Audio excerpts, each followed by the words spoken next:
Okay, so I think that we are ready to start and to kick off.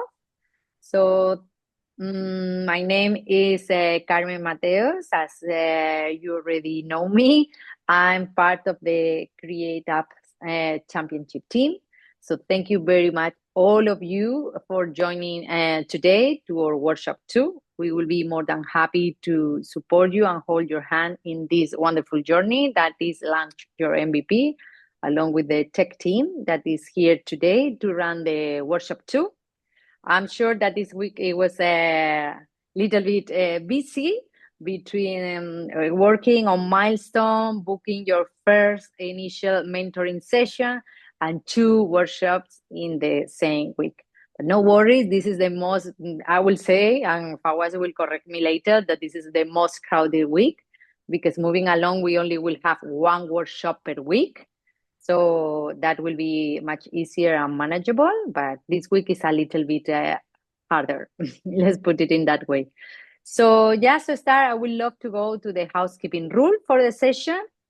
So most important right now is keep your mic mute. We have 3 facilitators today.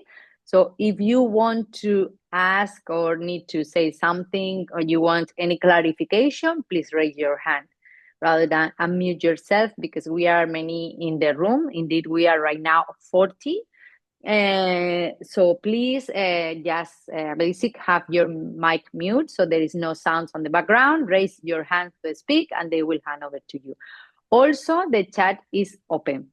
So if you want to ask any specific question so that you think that you will forget, just ask and the tech team will be there to answer those questions. If not, you also can leave the Q&A at the end. If you have more generic question or you rather prefer to take note and answer the question at the end. Also, we will have a slot for Q&A where the tech team will be answering the question. My suggestion is that you focus the Q&A for today's workshop. Okay, so whatever is discussed today, that the Q&A are around that. If it's regarding the competition, also we can answer in the chat, but we also suggest that you send us an email to the create apps at dubaiChamber.com. We will be sharing those emails on the chat as usual. So respect the space, let everybody participate, let everybody to listen carefully and respect for one to other. So also, if you are joining through your mobile phone, please try to join from your PC, because there will be some links shared on the chat. So it will be much more productive, the session, if you join through the links from your laptop. And also because you will need your phone to scan some QR codes during the session. We will love to hear your feedback. We will love to get a little bit of your opinion. And for that, we will be sharing some Mentimeters with the QR code. So please join always the workshop from your PC or your laptop and have your phone handy to scan the QR code. And last but not least, and one of the most important things, as I said at the beginning, please, please, please rename yourself in Zoom. It's very easy. You find your profile, just rename. So what we need is to have your name and your app name. The workshops are mandatory for all the teams, not for all the members. So it's fine if one day only one of the team members can join, but at least we need 1 team member per team. So it's really important because it's the way that we keep the track of who is attending, who is missing, and we check you in. Okay? So I don't want to take more time. I hope that everything is fine, everything's clear, and everybody is ready for today. So without any further delay, I would love to introduce you to the facilitators that we have today with us from the tech team. We have Tika, we have Pura, and also we have Fawaz, that you also know very well by now, that will lead the session. So Fawaz and the team, Thank please, the floor is yours. Thank you very much. Thank you. Hi, everyone. And I know it's a very, very beautiful and a quick and a productive week. We've been meeting each other on different calls. Monday, we had a workshop, and then we had one-to-one calls. And today, we had some on-demand support calls with some of you. And then we again back on a workshop. So, which means very powerful, power-packed week. And we also don't want to exhaust you, right? Let's dive in deep. So I have my co-comrades today, Puran and Tikam with me, who is going to guide you more about the apps processes, especially in the publishings and creating your app accounts. Right. So we are here. As I said, we have done all this journey. Kudos to all of you who has done this journey in a very short time. And I can say you assure, based on most of your one-to-one call, we are on track. Right. We can go get this done. Right. We are going to get this done together. Right. So today we had the workshop too, which is mostly about Android testing, and we have a few more weeks to go in. All right, let's get to a weekly check-in. So we had some deadline for the submission, which is tomorrow. And I know I have a clear idea about some of you from this from the one-to-one calls, but again, we're gonna do this weekly check-in right now. Right. So let's get on to the weekly check-in. Let's scan the code and go ahead. I'm gonna give you a few minutes. I'm gonna do it with you. I'm on my phone. Grab your phone, get onto the scan. Right, I see. Let's give it a couple of more minutes for everyone. So you will see a set of questions, which is your basic submission of the last week. Would like to know if you have done your wireframe, put a click on it. If you have updated your MVP features, put a click on it. Initial build, if you have not, don't click on it. Play console and app store access. This is not that you will do. Have you done it by now? Okay. I know some of you are waiting for this workshop to do it after this call. So if that is the case, you're going to untick it, right? And execution owner confirmation, I know most of you have done, right? So let's give it another 30 seconds to go beyond it. Amazing, right? Rima, let's move. Let's look at what's the summary of this. Amazing. So I believe most of you are still submitting, and I'm sure the response will change.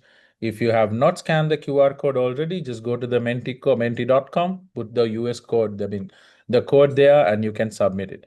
So I know, so which is amazing to see, like most of you has done your feature list update and initial build is done, and the rest of you have not done. Tomorrow is your deadline, and I want you to be all ahead of the curve. And as you quickly said, wireframe, ScreenFlow, and our updated MVP feature list goes together. And then initial build, amazing. 7 of you have, and which we're gonna work on the testing with for you, and which we discussed on the calls. And Play Console and App Store access. It's okay. Today's call is all about that, and we're gonna figure it out. And execution of the owner confirmation, as most of you know, you need to own your development environment, right? As entrepreneurs. So the agenda for today is mostly on publishing it on Google Play and App Store, drafting the store listing. What are the assets you need, what you need to do, listing metadata. One is for the searchability in the Play Store and App Store so that more people can identify you. And the data collection and legal terms where there's a legal bounding of all these apps which we need to abide, and submission, review, and rejection, and preparing for production. All right, let's move. Okay, with that understanding, what we are going to head to in a full overview is about the review apps based on the trust, quality, and policy. And see, most of the time we have started from pitch deck, mocks, MVP. Now we are talking about a real deal where you are going to be discovered through a Play Store or App Store.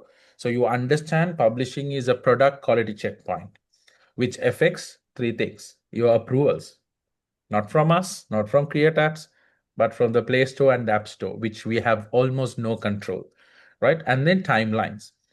We as a program has a timeline, but sometime if the product quality is not good, the approval can take more than we expect. Google can say it's supposed to come to 3 to 5 days. It may not come. Why? Can reflect on how we have done things. And long-term app trust. It's very important. None of us are here for a hackathon style. You are an accelerator and you are a semi-finalist. So you have a beautiful journey ahead of taking this idea into the market.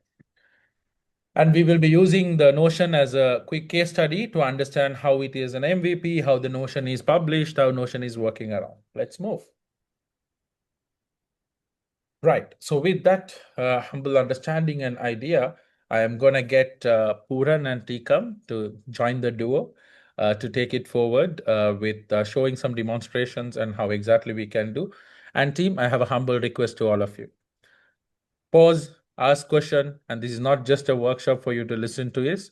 There is Q&A can come at any point, as Carmen said. Please ask, interact. Let's get it done if you have any challenges. Yes, Puran, to you and Tikam. Thank you, Mr. Fawaz. Really good evening to everyone. Let me first start off with sharing my screen.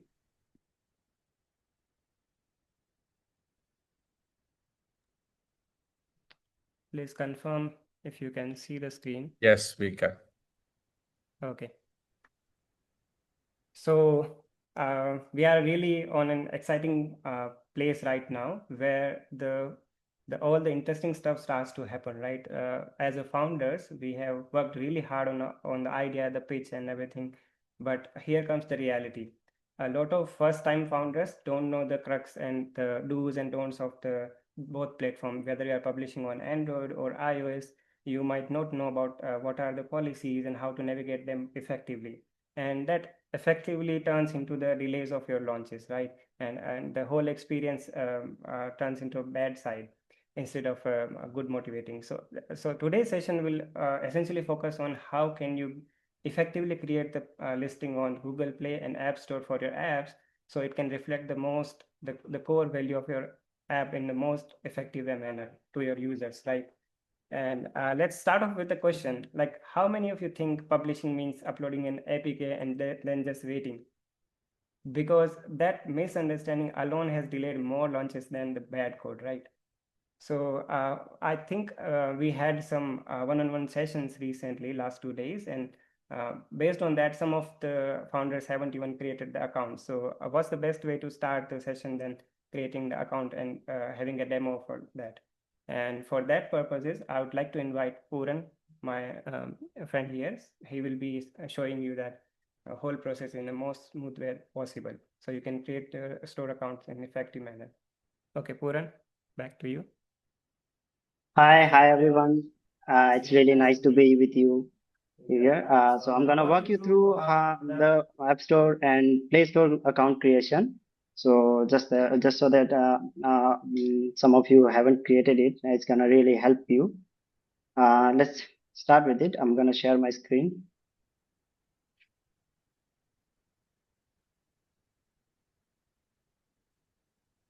Okay, am I visible? My screen. Can you see it? Yes. Okay. So we're gonna start with the Play console first. I'm gonna redo it. Search. This is the link. Play Google console and sign up. We're gonna sign up for it. So here we are at the first stage. First of all, you have to be decisive if you are an organization or you are publishing apps as yourself and as an individual, right? So if you are publishing as an organization, most of you are aware that you have to have a DUNS number, right? So with the DUNS number, you identify to Google Play and App Store as a company. They can verify you, right? So for the demonstration purpose, I'm gonna create a personal account, which is yourself, right? So just to show you, I can show you how to get the DUNS number for your company.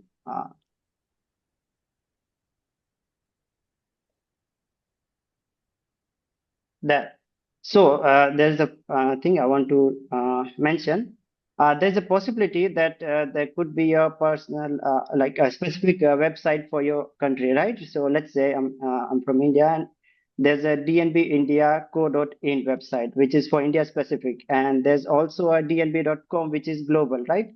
So if you can search for it, and if it applies to your country, you can use the specific website to get the DUNS number. I'm gonna go to this. Proceed. Okay. What is a DUNS number? A DUNS number is a 9-digit identifier for your business, right? So this is used mostly for Play Store and App Store purpose. So they can identify you. To get it, I'm gonna directly show you what are the things you need. Okay, these are the steps. You have to register your company with these details and your number, city, business email, domestic turnover, GST number. For GST, it applies to India only. And you can mention the reason why you are getting it. If you are getting it for App Store, you can select the Apple developer option or Google developer option. Then you can submit, and it's gonna ask you how much time do you need the DUNS numbering. There are two options. Either you can expedite the process by paying a one-time fee, and in that case you're gonna get it in most likely up to 8 days, right? And if you don't want to pay for it, there's another option which is free, but in that case you have to wait for 30 days, right? So I don't think that's an option here since we are running on a deadline. So if you haven't gotten the DUNS number already, you can get it, but it's gonna take 8 days. So I would suggest a better option here, that both Play Store and App Store support the app transfers and changing your app developer account type, right? So later on, if you are going forward with App Store, you have the option to change your account type to individual to business, right? So we don't want to waste 8 days here waiting for the DUNS number. So for now, I would suggest, if you are going with the App Store account, you create a personal account instead of business, and then publish your app for the championship purpose, and then later on verify your business with the DUNS number and convert it, right? And for the Play Store, it applies same. You can upload the app on personal account, and later on you can easily transfer the app to a business account. So just so that we don't waste those 8 days waiting for the DUNS number. Okay, without further ado, I'm gonna continue with the account creation. We're gonna move forward. We'll move forward with the personal account. These are the things you're gonna need it. First of all, you need an email which will be used to create your developer account. This will not be shown as public to everyone. You can use any personal or maybe public email you want to show. But then after that, you need a contact phone number, which will also be used for contacting us. If Google wants to, let's say, email us or call us for something they want to talk about our developer account. Then there's a one-time fee, which is 25 USD. You don't have to pay annually.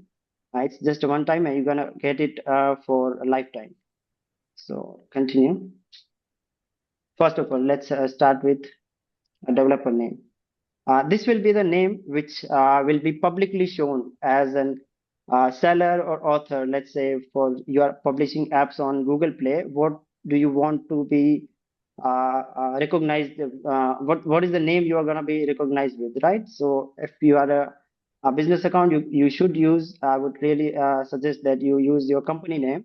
And if you are you are using personal account, you can use your name or any name that you like. Maybe let's say for Notion, let's take an example. I'm creating apps for myself, and I have a unique name for a name in my mind, right? So I want to use Stellar Apps. Let's say this. I like this name, and as a personal account creator, I can use this name. But for businesses, this is not allowed. You have to use your business name. So I'm going to keep this, or I can also use my my own name, right? So I can use Puran Suthar as well. Moving forward, a link a payments profile. So this is the payments profile. It usually contains your payment info and the information about you and your address, right? So let's say if you are publishing an app which contains purchases in it, right? So for future payment receiving, Google is going to use this information to send payments to your bank, right? So if you are selling in-app purchases or if your app is paid on the store, you have to provide them the profile so they can verify and send the payments to you. So for me, I have already created it. This is just a demo like address. It's not my original address. So for the demonstration purpose, I have already done it, but you can create a new profile. I think if you haven't done it already, it's most likely going to ask you to create a new payment profile. It just need your address, city, state, and zip code and country, right? So you can fill these all in. Continue. I'm gonna select the existing. I should use your full address. And one more thing I would like to mention here, that once you are done with creating the console developer account, it will most likely ask you to verify your identity, either through your personal ID or government ID or something like that. They really need to verify yourself, who's the person creating this account, and they verify your address, most importantly. So I would strongly suggest that you only use the address you have on one of your government IDs, be it a driving license or a government ID, or voter ID, whatever. So use your legal address only that matches with the ID. Otherwise, you're gonna have problem verifying your account later on. Okay, so I'll continue. That's selected. Okay, now we come to public developer profile. It's gonna take your legal name from your Google account. I'm gonna show it here. Accounts.google. Whatever name you have here in the personal info is gonna be taken for the account legal name, right? So it's directly taken, you cannot edit it. The country is directly selected from the account itself. Now we are here at the developer email address. So this will be the email which will be shown as a part of your developer profile. It will be a seller profile kind of. So if anybody, let's say, want to contact you, they're gonna see this email there and they can email you. So this will be a public email. So be mindful about it, what you want to enter here. But I'm just gonna use my email and then acknowledgement, and we continue. Okay, about you section. So I would want to make a point here. Usually, let's say there are a lot of us here. Some of us have already experience with Android or Google Play, right? And some of us don't have it. So I would suggest Google. It really helps Google to verify you easily if you have, if you are already familiar with these things. Like this is a validation kind of thing for them. So I would suggest, even if you don't have experience with Google Play or Android, you mention that you have created a few apps before, be it for passion purpose or for business or whatever. Just mention that you have created a few apps before, and now you are you want to publish them on the Play Store. So that's why you are here. So just briefly mention it that you have experience, and then moving forward. Okay, so it asks you to, if you have any other related Play Consoles account, or if you have worked with any other Play Console account. Let's say I have a friend who has a Play Console account, and we used to work together on an app. So I can mention that here, that yes, I have worked with my friend before. Just if you go back to the about you section, I told you that it asked you if you have experience with Play Console, and then moving forward, it asks you if you can mention that profile which you worked on before, developer profile. So there are pros and cons of it. I will explain to you. The pros are if it really helps you verify yourself on the Googles, and that you have experience with it before. You are a familiar person. It's not something new to you. So they will be more easy on you, right? With the reviews and policies and all. But it does not matter that much that they let you publish anything. It's not that extent, but yeah, it helps. But and then coming to the downside, let's say take an example of an app you published, and it has a payment system, right? So you're hoping to, or you are targeting to earn through it. So there's a policy on Google that up to $1 million, you can they'll only charge you 15% of the cut through all payments. But if you cross that, they're gonna charge you 30% after that. So what's the issue here? If you link a payment, and if you link a developer account to a previous account that you have worked on, they will assume it that both of the account are yours and you are linked to them. So they're gonna merge the payment, and the limit will most likely reach earlier than you think. Okay, so it's optional, but you can say no and move forward. It's fine, totally fine. And if you already have a website, I would recommend entering it here. It also helps you verify yourself. I don't have a website. I'm gonna continue. I'm gonna just enter test for moving forward. Okay, the apps. Now it will ask you what are the number of apps you are expecting to publish in the next 12 months. So for now, most of us are only publishing one app, but you can also select 2 or 5 just to be on the safer side. But it does not matter at all. They will not limit you for the number of apps that you're gonna publish or anything. It's just for internal purpose. So I'm gonna select one for now. Earning. Now it asks you if you are planning to earn through Play Store, right? So there's a difference. There could be two types of earning through Play Store. One of them, which usually causes misunderstanding, is selling physical products. Let's say I have a business and I sell physical products like appliances. Then it does not apply to this. What applies here is selling digital products, which is like in-game coins or pro purchase of your app or subscription like these. So this is what it is about. So I'm gonna select no for now, or maybe I don't know. And then coming to the categories. So actually this is not an app category or your account category. This is just for them to understand. Let's read it. Read one of those first. It says apps designed for kids or families, or COVID-19, or let's say news app, medical app, tobacco apps. And if you notice, there's a similar thing in all of these. These are all sensitive things, right? So Google wants to know if you are thinking to publish something, an app that relates to a sensitive category.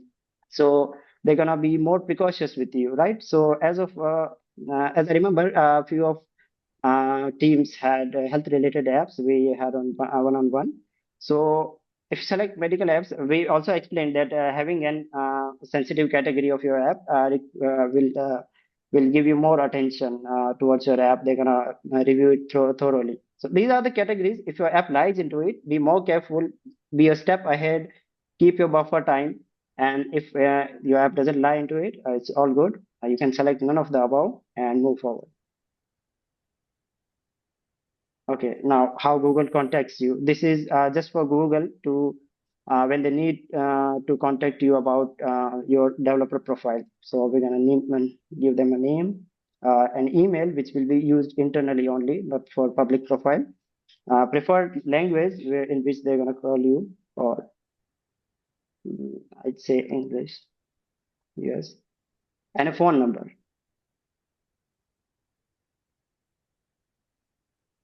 Okay, this is demo number. That's all. You can select the terms and create an account. Select this, create and pay, and there you go. The final stage where you have to make the payment of 25 USD. You can use your cards, and you are all good. That's it. After that, you're instantly your payments Google developer account will be created. Okay, so I'm gonna quickly show you how an account is looks. Okay, this is where you're gonna head after making the payment. Just to give you a heads up, after you're done with creating the developer account, it will ask you to verify your identity, right? As I mentioned earlier, that you should enter the payments profile address which matches one of your IDs, government IDs, right? So it will ask you here that verify your ID, and you can upload your ID here and enter the address. It will ask you. It's not here for me, but it will ask you because I've already verified my account. Enter your ID and submit for it, and it's gonna get verified. If there's any issue with it, they're gonna flag it, and you can correct and verify yourself. One more thing it will ask you is they want to make sure that since you are publishing apps on Android, you have access to an Android device, right? So for that, they're gonna give you a QR code. That QR code you have to scan with Android mobile device. It will take you to Play Store, and it will redirect you to Google Play Console Android app, which is essentially the same thing, but on Android app, the platform you'll have it there. So they want you to just install the app on the Android, and it will be directly verified here. Just sign in with the same ID you used here, and it will be verified. I think that's it for our Google Play Console account. And if I go back to Apple Developer, I think without taking much time, the process for creating the developer accounts are mostly same. They will need the same information from you: your name, your email, your public details. They can show on the public seller profile of yours, and your address. That's it. You can use this developer. You can search for enroll Apple Developer, and on the top you're going to see the become a member Apple Developer Program. Head towards this link and start your enrollment. There's also a proprietary app for creating a developer account, which is this. You can get it from App Store. I would highly recommend that. From my personal experience, I have faced many issues, and you're gonna find many threads regarding this. That people have so many problems with this web version of creating your developer account. So I would suggest not go with it, and you download this Apple Developer app from App Store and continue from here. You can go to your profile here, and you will see Enroll Now here. It's not available for my account, but you will get it Enroll Now. Okay, so you can move forward from here. It will require the same details, same process. Follow it through, and it will be verified. But the payment here is different. It will require you to pay 99 USD per year to have the developer account. I think that's it from me. If you have any questions regarding creating the developer accounts, you can ask me. I'll answer them. Right. So hi team. So let's fill in some questions, and Tikam Puran, we might have to accelerate in benefit of time. I Yeah, have an sure. issue with the App Store. If I ask to verify my identity using driver's license, I don't see any other option, and I don't have a driving license. Corina. I think it could be country specific. Could you Corina, what country mention are the you country? referring to? I think App Store only. Sorry, can you Yes, hear me? please. Yes, Yeah, we yes. can. Yeah, thanks for answering that question. So the country is Spain, but it didn't Spain. ask me anywhere to add the country. So maybe my setup is not correct. I'm not sure. I don't think it should be related to setup. Maybe it's App Store specific thing. Maybe they only allow driver's license there in Spain. But maybe if you don't have driver's license, then we are left with no other choice. But you should immediately contact them and tell them that you don't have access to driver license. So what can we do in that case? I will drop you a link for support from App Store, and you can reach out to them. I think that's the best case you can do. Thank you. Thanks. I did reach Okay. out, and they said that they'll reply within 2 working days. So I might miss Okay. the deadline.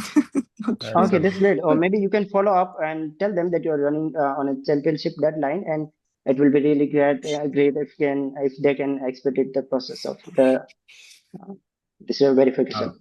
Generally, Corina, they're very supportive when you say that you are part Yeah. of a program, and just please push them. And if there's anything that we need to intervene, happy to intervene as well. Thank you. Thanks. All right. Any other questions we have?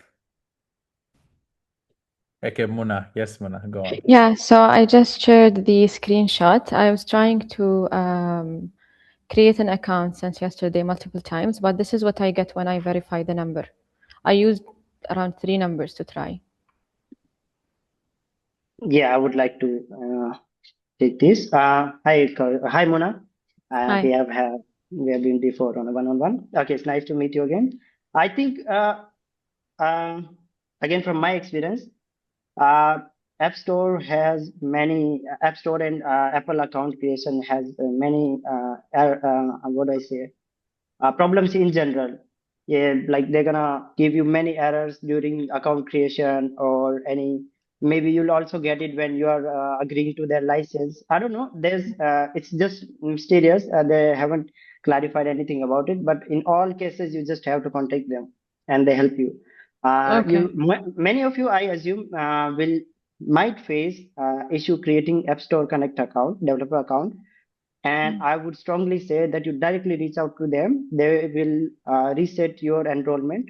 You will be stuck to a point where you cannot continue. You will face such issues, and you will be stuck there. Don't spend your time there, and contact them right away. And they will reset the enrollment for you and help you through it. I mean, this is just me trying to get through. It's only the Yeah, email and maybe. the number, and then I'll face much more issues. Yeah, you've already used multiple numbers. I don't think there's anything else we can do without wasting time. I think should contact them. Okay. I Thank think you. for the questions like these, we will also have one-on-one interactions where we can look deeper into that and help you resolve them together. Okay, brilliant explanation, Puran. Can you stop sharing? Yes, yes. Hi, Taha. Hello.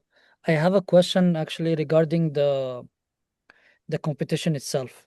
So is there any rule in the competition that you need to have a name in the email of publishing in App Store?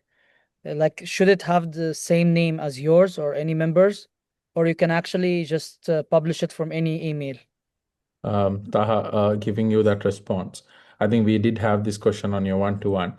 As explained you during the one-to-one, we do not have a specific ask about this has to be on the specific email address that you have submitted. You can have a developer account which is yours, your friends, or even an enterprise account that you have.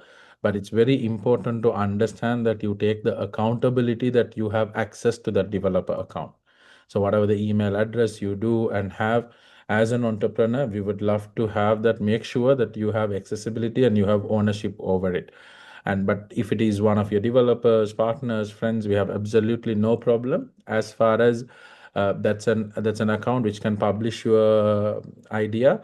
But please do remember, we would not advise you to take a very shortcut only for this competition purpose. We would rather say to take a much more sustainable approach by creating one for you, your company or your concept, which can go a long way. But having said that, you have if you have a developer account which you are accessible to, that's completely okay for you to publish as far as you have that particular mutual understanding with the specific developer account. Does that clarify, Taha? Yes, thank you so much. Thank you, Taha. Wish you all the best. All right, team, do we have any other questions? No. Tikam, I think we can proceed specifically. All right. After the brilliant explanation from Puran, just to reiterate, publishing an app to the store doesn't mean simply uploading a file. The stores will act as a gatekeepers for quality and not just hosting platforms. They are like the filters that push you towards the greatness to meet the global standards, right? So from idea to execution, these policies are designed in a way that your products meets the global standards, and the responsibility is to protect the end users from poor experiences and also provide the users with actual value that your idea is promising, right? And they also prevent misleading, unsafe, or incomplete apps, because that's their responsibility, right? Not anybody can come over and then submit anything. So it also affects their credibility of the stores, right? So that's the reason they have all these policies in place. And approval means your app meets minimum trust and safety standards. So you might want to work on those things. Moving to the next part.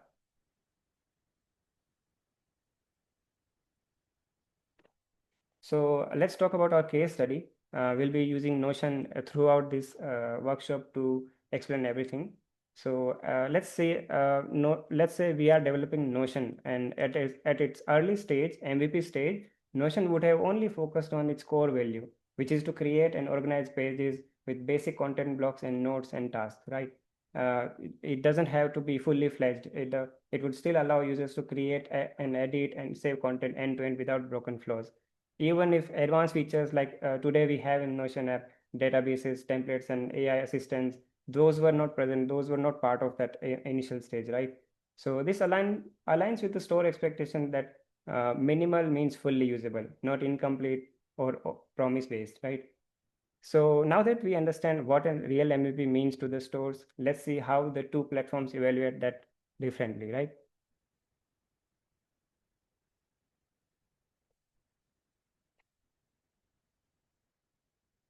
So here comes the interesting part. So if you prepare your app and the listing the same way for both stores, you will make mistakes because they review apps differently, because they think differently. These two platforms, whether it's Google Play or Apple App Store, they control app information and configuration. They control the listing, their metadata. They also control the reviews after you publish your app and the approvals, right? And they will send you rejections whenever you fail to meet their standards. And they also do post-launch monitoring. So they have multiple checks in place. Even after you launch your app, it has to meet all the guidelines. So let's talk about Google Play. So Google Play, specifically, if we talk about Google Play, it's heavily policy driven. They have so many policies in place, and it is mostly automation based. That's the good part about it, right? Because a lot of stuff that goes through Google's system, Google's first reviewer will usually be system, not a person, right? And a lot of automated checks will happen on the Google Play Store when you publish. And Google will also do post approval monitoring, and Google usually will approve faster, but the enforcement are really strict when it comes to after publishing your app. So Google will approve your app fast, but it monitors you continuously, right? And let's talk about Apple App Store. Apple App Store takes a whole different approach here. It has human reviewers, right? There are people involved in decision making. You think of it like put yourself in the shoes of a real person who is evaluating your intent, your idea, your app, right?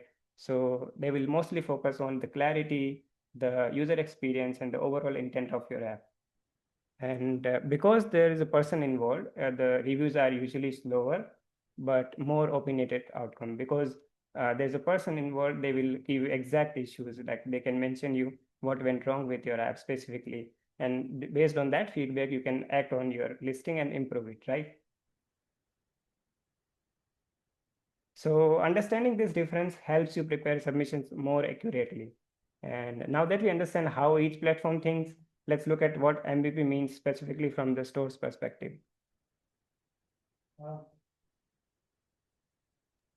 Okay, I would want to make a point here. So I've generally seen that when you get a rejection, which is usually a good thing, rejections are meant to happen to correct your app, right? So when you get a rejection from, let's say, Google Play, they will not clear point out the thing that you have done wrong, right? They will be a little bit vague about it.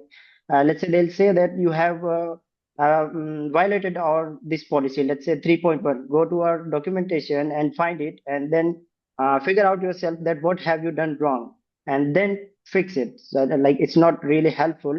While at the same time, if you get a rejection on App Store, they will clearly mention right on the dashboard with the screenshots and all. They will clearly mention that let's say in your App Store screenshots that you have attached, let's say you have used Android phone instead of iOS, right? They are very strict about it. So if you are publishing your screenshots, you did this mistake, and then they will clearly tell you that you should use iOS device to demonstrate your app instead of Android. So please update your screenshots, use an iOS device, and republish them. So it's really helpful there from App Store. Okay, Tikam, you can continue. Okay, thank you for a beautiful explanation, Puran. So let's talk about what an MVP actually mean to the app stores. This is where founders and app stores disagree the most, you know. To founders, MVP might usually mean early version, right? And to the app stores, MVP means minimal functional value. So as an MVP, your app should have the core feature and it should work properly. And it should not have any serious bugs or issues or crashes, because crashes during the review are almost always immediate rejection, and you want to avoid that. And just for that, you would have to have a good mechanism of testing in place before you submit for the review. And your MVP should not mislead or confuse users with future promises or incomplete work. and it has to be honest about its current capabilities. So functional, let's take an example of functional mean the main promise works, right? End to end. For example, if it's a booking app, the booking must complete. And if it's a task app, the task must save. And let's say if it's a marketplace app, then the listing must publish. So a lot of one calls, we realize some of the apps fall into this category. So you might want to make sure that your app delivers the core value properly without any issues. And now that we understand what a compliant MVP looks like, let's move to how your store listing communicates that.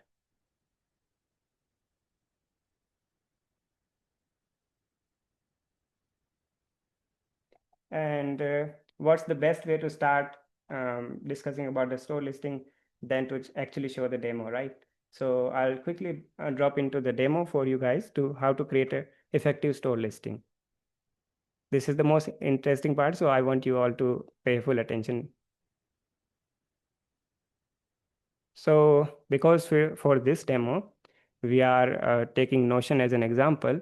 Whenever you create your Play Store account, you will be landed on this page, which is the dashboard. Here you will see the Create App button, and here you will give the app name. For this Notion demo, I'll obviously use this name. And you have to choose a language. If your app targets a specific region, then you would want to change the default language here. Otherwise, just keep English. And you specify either it's an app or game here. And here comes the interesting part. So if you ever plan that your app should be paid on the store, you have to decide that right now. Basically, as long as the app is not live publicly, you can change these options. But after your app is live for public, you cannot change. It's either free or paid app. Of course, for free section, once your app is live, the app can have in-app purchases or subscription or anything. That is completely fine. It's called freemium model, right? But if you want to user to be only able to download your app after they pay certain fees, then you have to tick this option. For Notion, of course, it's free. Here, some policies I would encourage you to read here and then continue.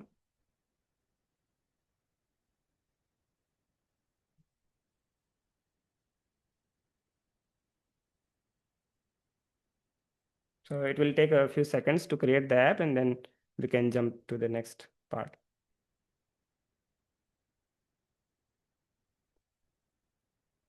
So once the app is created, this is your apps dashboard, right? You have all the things here that will matter and that will come into play later on once the app is published. But to focus on the main tasks here, here comes the internal testing. Then there are some tasks that you have to do to finish setting up your account for the app, right?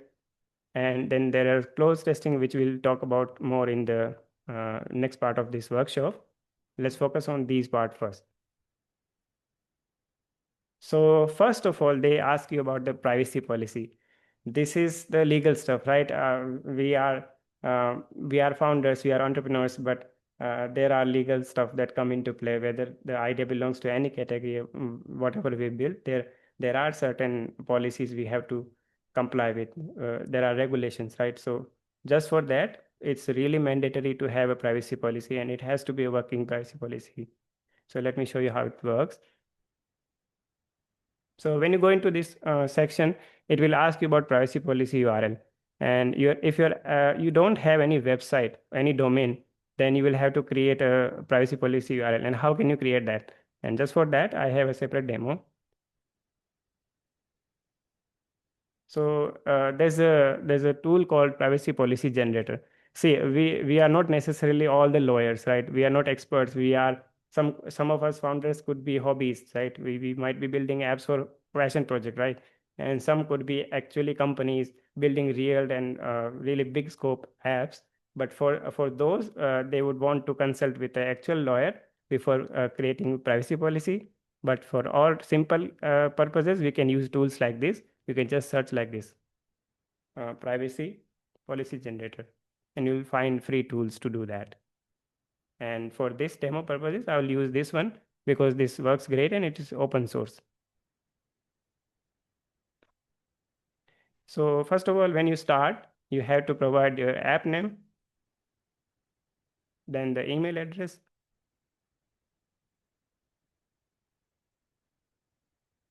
and the date would be the same date when you publish or whenever you are making this policy live, right? And this comes the interesting part. So whatever the personally identifiable information your app collects, you have to mention here.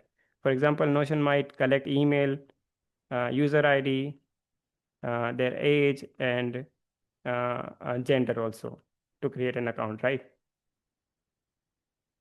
And you have to select the app type, whether it's free, whether it's open source, or you have a freemium model or ad supported. So let's select a freemium because it has a paid tier as well, right?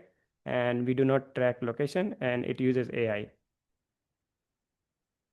And for the platform, it supports both Android and iOS.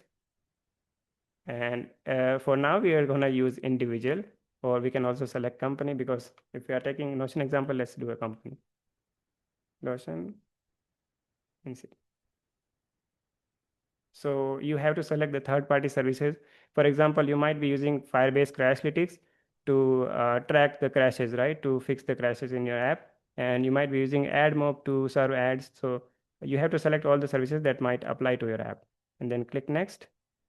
And here you will get the base standard privacy policy generated, which will work as a template, as a starting ground for your app's privacy policy that you can use. So once this is generated, you can copy it, the whole text. So if you have a website, you can get it in HTML format and then host it there, custom domain. But I'll recommend, if you don't have a website, just use Google Sites, because it is 100% reliable and it works all the time. The website needs to be 24/7 live. If your privacy policy link gets broken, your app will be disqualified from the Play Store. They will remove it temporarily, of course, but you will have to fix the link again and again. Okay, I would want to make a point here again. So, as you all know, that privacy policy and legal things are really serious, and you have to be careful about it. So, even after using such tools, I would suggest that you go through it once, you read it out, and if you feel like if there's anything wrong generated by the website or the tool, please correct it and then publish it. Let's say it's the information it has generated for your app, or the contact info, or the declarations. Please go through them and correct if it's wrong, and then proceed to publish. Otherwise, Play Store and App Store really takes this in account seriously. Okay. Thank you for the explanation, Puran. And once you create this text here, you have to clearly highlight that this is privacy policy for this app. You can, of course, add background and logo here, and then paste all the text here. And for publishing, you can preview here first how it will look like, and then you can also publish using a custom URL. This is the button to publish, okay? So for example, since it's Notion, I can write something like Notion privacy policy, okay? And if the link is available, I can simply publish it. So after publishing, you'll see view button here, and once you open this link, you'll see this link is available here, and you can provide that link to our listing here, right? So this works, and this is reliable way of creating a privacy policy if you don't have a custom domain, or if you don't have a access to lawyer. For the most part, for if you have a simpler app, not a larger scope, this will work perfectly fine. And this comes to the next thing, which is app access. So here Google wants to know whether your app's functionality is available without any restrictions, or if your app uses some kind of authentication, or any functionality blocks, like if there are any milestones they have to cover before going to some areas of your app, you have to provide the instructions here. And for the demo, I'll provide one here. So let's say my app uses authentication. I'll write authentication, and then I'll have to create a demo account. Let's say notion.demo@gmail.com. This is a demo account within my app, which will be always active, and this will be used every single time whenever we send the app for review to Google, because this is the credential they will use. Let's say test. So make sure you provide the correct demo account credentials. And here comes the actual instructions. So if your app uses two-step verification, any QR code, location-based access, something like that, you can go into details here, but you have to provide the details here how to access certain areas of your app that is restricted. Okay. So let's say I'll just write test here, authenticate, then go to home screen, something like that. The instruction should be clear, right? And then you have to take no other information is required to access my app. So this is all you need to have to access my app and review it. If your app has multiple authentication methods, you can add more instructions here. Then just save it.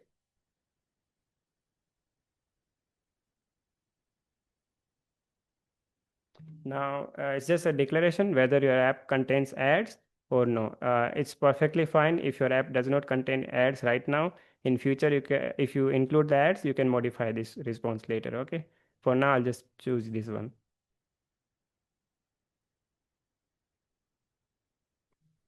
And this is the content rating part. You might have seen some movies have content rating, right? Whether it's 3+, whether it's 13+. This is for audience, right? So it's basically the same thing for our apps, right? You have to take this questionnaire where they will ask some details about your app. Let's say this Notion example again. Then select if the category applies this, whether it's a game that might entice the children, right? The smaller audience, and also whether it has social communication, something like that. For now, I'm not going to tick those. One of them, let's do that. And based on that category, I'll have this questionnaire. So I'll answer this honestly and truthfully, whether my content contains any such information that will appeal to different kind of age groups, right? So based on that, I'll answer this, and Google will provide my app age rating, right? So for now, I'll just skip this part.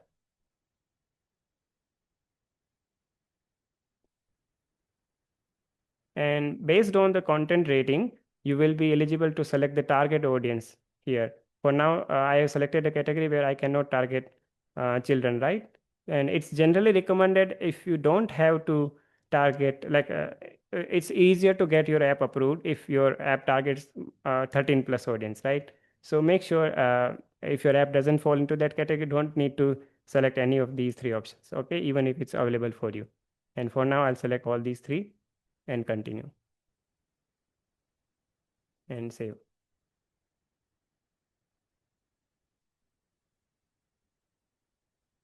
And here comes the most important part, where this is the part where Google takes all the lead, right? They do rigorous checking for your app, and this is the part where you also have to spend some time figuring out the right way, and it also establishes your app's trust to the audience, right? So I'll show you how. Once you go next.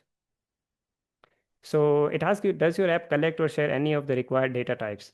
So more than not, there are chances your app will collect some kind of data, whether it's authentication, username, anything, right? Whether it also accesses permissions that takes away, like photos or files from gallery, something like that. Whether it accesses a location. So all these permissions are sensitive data types, right? So we have to declare all of that here. So first question they will ask whether the data is that data that you collect is encrypted in transit. Mostly today, 99% we are all using encrypted data transit, so it will be yes. And which of the following methods of account creation does your app support? Select all that applies. So let's say Notion uses these.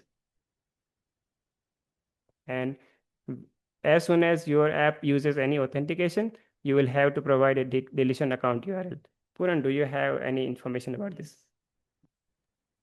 Okay, can you scroll up a bit? Okay, so for the authentication options, Tikam has selected. I would now want to make a clarification here. He has selected username and password, which is like very normal for most apps. But the OAuth he has selected might raise questions, right? What is this? And I haven't heard about it before. What is OAuth? So it's generally the direct logins you see, like the Google login, Apple login, GitHub login, something like that. You usually see icons where you tap on those icons and it pops up your emails, right? Let's say for Google, an app supports Google login. There will be a Google icon. You select on it. It gives you options which you are logged in with the emails. You select an email and it directly logs you in, right? So that's OAuth in simple terms. So if your app supports some kind of that authentication, please select OAuth. Otherwise, the most general thing is username and password. Okay, so the next thing, delete account URL. So if let's say your app supports login and it collects some kind of data from the app, from your app, right? Google wants to make sure that the users who are using your app, let's say if I make a choice today that I don't want to use your app anymore, it collects my data, or I'm not sure if it how it handles it. I would want to delete that data from your database, right? So you have to create a form. Generally, Google Forms, you can Google it. Google Forms are easy and reliable and free. Go to Google Forms, create a form where you ask the user about their email, which email they have logged in with, and what are the data and why they want to delete it. Just ask a few questions, take the data form, collect the data, you will receive it and apply it. Like you can delete that data from your database because user has requested for it. And I think it's really good for the user, and we have some audience who don't want their data to be kept by a company or any app, right? So I'll provide these all sources, Google Forms, Google Sites, after this workshop if needed, or in one-on-one we can make these clear, right? So provide a Hi. link which Yes, allows. team. We'll be Okay, anyway getting you the recordings of this workshop. yeah, All right. I know it's been a lot of information download now. Let's quickly take a 5 minutes coffee break and okay. let's restart it again. And let's have a quick 5 minutes break and then let's be back. So sharp 4:05 and 4:10, we will be here according to the UAE time. All right. All right. Brilliant. Let's take some break, guys, and let's be back with a force to make it happen.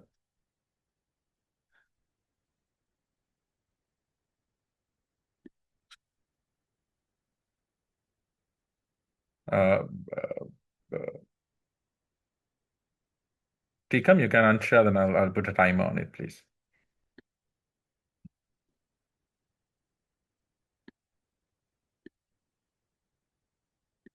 Brilliant. Let's have a timer and we'll be back.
Right.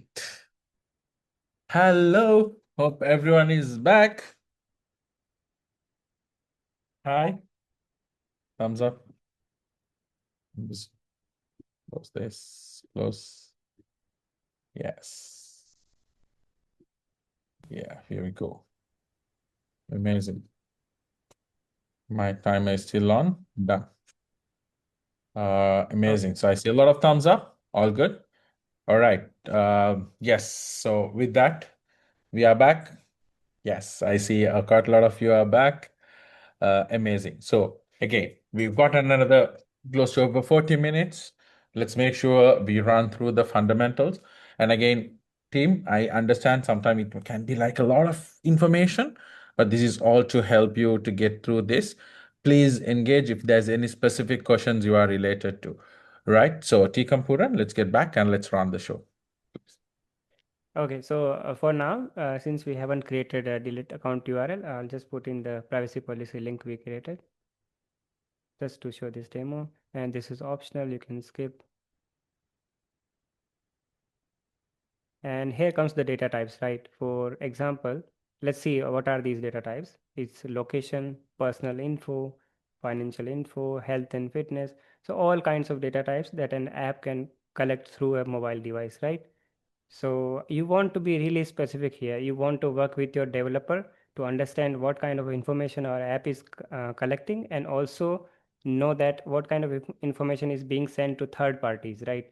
For example, if your app collects the crash data, it might be sending that crash data to Google itself. Google has a service called Firebase Crashlytics, right? In that case, your app is also communicating with third parties, right? So again, let's continue with the Notion example. Let's say Notion collects name, user ID, phone number, address is not necessary here. And let's say it also allows you to attach photos. So you would select this, something like that. So when you select all the data types that apply to you, you click next, and now you have to justify the reasons, right? Why this data is collected, whether it's transferred to third parties or not. So when you click start, it will ask you whether it's collected or shared. So let's say the data is collected, the name, this was the name, right? So name is collected, and this question essentially means whether the data is only used while it's necessary, right? And it is not retained unnecessarily. So most of the answer should be yes here. And is this data really required to collect, or user can choose? Like for example, photos is an optional thing. It is only collected when users want to attach any photo, right? So for that we will choose this option, but for the name it is required. And they ask why is it required. It's required for app functionality, which is authentication. Let's say we also do personalization according to the user, then we select this. So we have to select all that apply, okay, and then save. So doing that, you will have to fill all the info here, and in the previous section you will see what you have filled, and then just save this information. So it's the similar way for everything. And you have to declare whether the app is associated to government. For most of the apps it will be no. And you have to, this is the sensitive area, right? If your app provides any of the financial services like these, like banking, like microfinance, banking, something like that, all these categories are risky ones where your app will get into rigorous review. So make sure if your app falls into any of these categories, you discuss with us first, and we'll help you with how to navigate that requirement. So for now, our Notion app doesn't provide any financial features.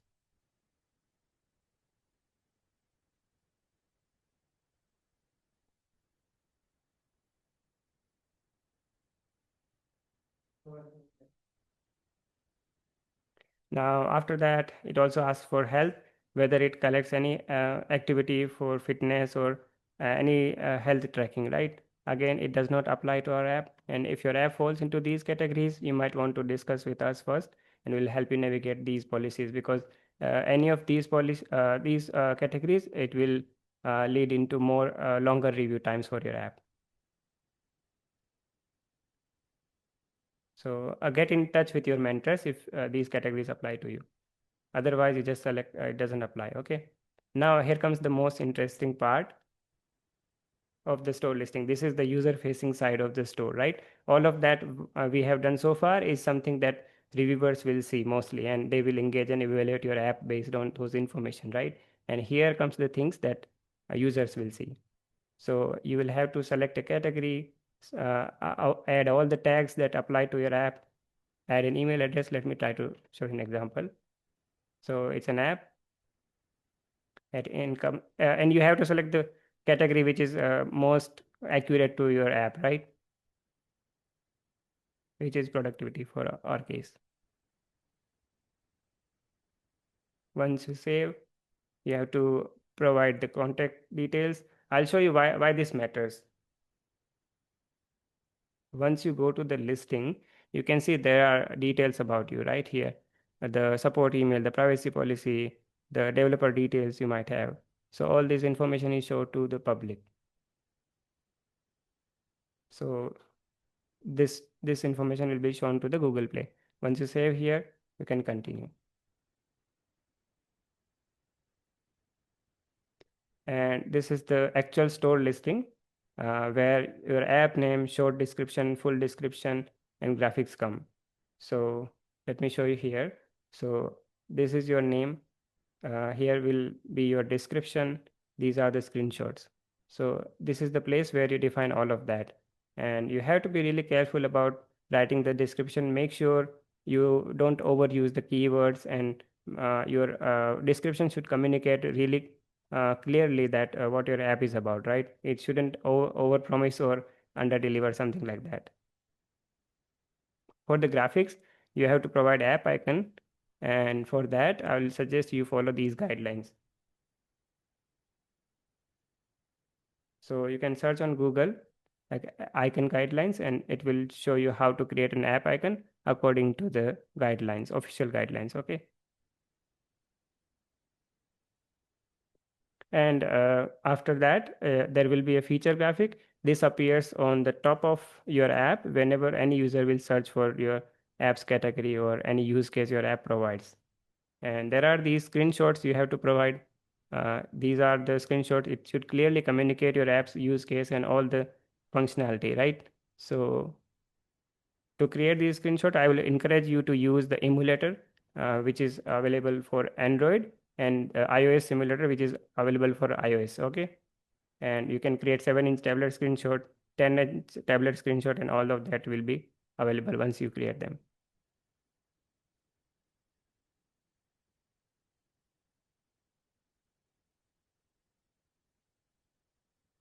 So once you create the store listing, it will be ready for submission, and all the metadata will be in the place. Let's come back to our slides.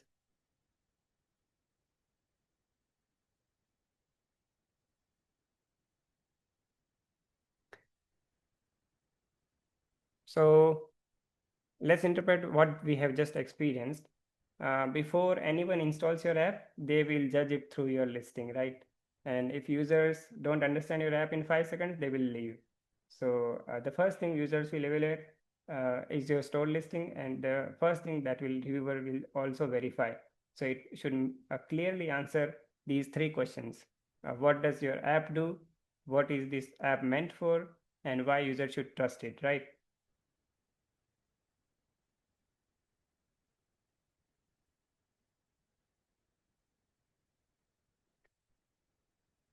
So let's take an example again. Here, Notion is the complete store listing of the Notion, and you can see it is clean, professionally structured, and immediately communicates what the app does without exaggerating or any decorative formatting, right? So that's something you would like to aim as well. And professional listings will also reduce friction during the review time. So now let's break down each element of the store listing, starting with the app name and icon. So this is where many apps unintentionally create red flags. Your app name and icon are evaluated in seconds by users and reviewers as well. So your app name should be clear and easy to understand. It should be honest about app functionality, and it should be aligned with the core use case.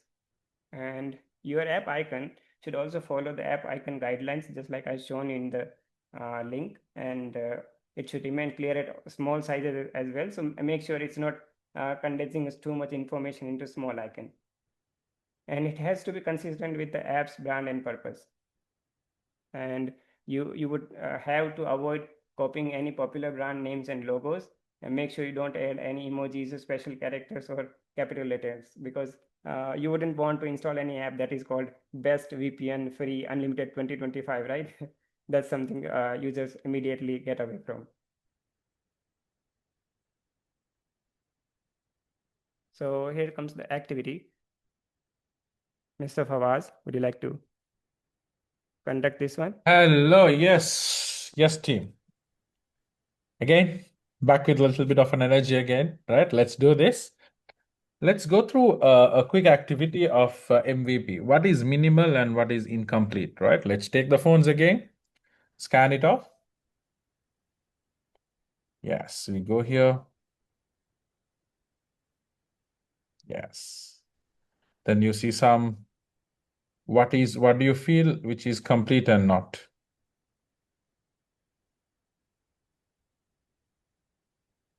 Brilliant. So if you go to this, you will find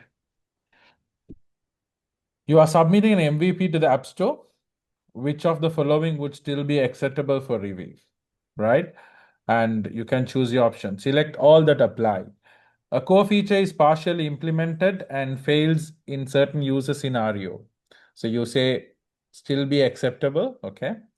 And core user flow end to end, and I just caches sure on the generic messages. And Tikam, if you can go back and come, if you can just go back, just give a little more time for the team to scan and answer, please.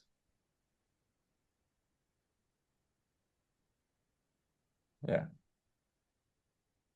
Yeah, okay. Getting the updates. Perfect. Thank you. Thank you, Tikam. Right, so let's give a little more time for the team. Thank you. Right, brilliant. So here we go. You have a core feature and a core user flow work end to end. But edges cases show generic error messages. Some secondary screens are visual but not polished but functional. A feature is visible in the UI but clearly marked as coming soon. An app delivers that promised value. All right, so interesting. So you are submitting an MVP to the App Store. Which of the following would still be acceptable for review? Let's take the option 1. Right, a core feature is partially implemented and fails in the certain user scenario. So yes, you can submit it, but most likely it's not going to go through. And core user flow works end to end, but the edge cases show generic error messages. Mostly, again, you need to have a good flow. Some secondary screens are visually not polished but functional. Yes, perfectly fine. That's workable. A feature is visible in the UI but clearly marked as coming soon. I think we talked about it in the couple of first workshops. Coming soon is not something that you can actually have. It's a dead end, right? App delivers the promised value but lacks the customizable option. Perfectly fine, right? So you to have a better option, it's perfectly fine. So let's have this as an understanding. No coming soon, not having partially implemented, whatever the flow has to be fully there. And the core user flow has to be end to end, and it can't have error messages, right? It has to have a very clear flow. Visually appeal is okay, still functionally functions, but it's okay for MVP, but more you can do visually, it's all greater good, right? Amazing. An app delivers the promised value, but looks customizable option. Amazing. So that brings a little bit of a thought process to us. You can go next, Chika. Okay. Right. So let's take take this case study forward again. Let's analyze this name strategically. Why does this work? See, this app name combines a strong brand identifier with concise descriptors that communicate core functionality, and it also avoids keyword stuffing. You know, a lot of times people do unnecessary keyword stuffing just to get attention of a lot of people, right? But that doesn't work on the Play and App Store.